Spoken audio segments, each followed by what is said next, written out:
One of the most common questions that patients ask is when they're having a dental implant placed is it going to be painful? So a study conducted in 2007 in Boston, Massachusetts, which involved 234 patients who had 510 implants placed.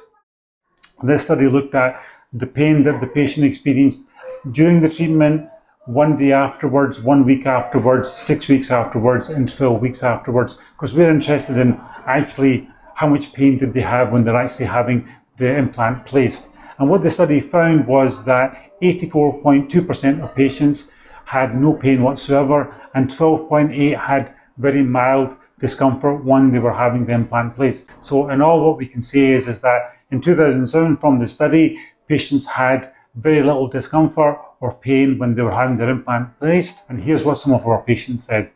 I had 3 dental implants put in, completely pain-free. Yeah. I was expecting it to be pretty painful, but yeah, no pain at all. I had a dental implant.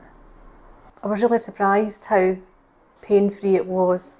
The main treatment I've had from Dr Bashir is he gave me an implant. Yeah, I have to say, all of the treatment, particularly the implant, I was pretty concerned about the invasive nature of the procedure, but I have to say it was very painless and you know, far more comfortable than I could have imagined.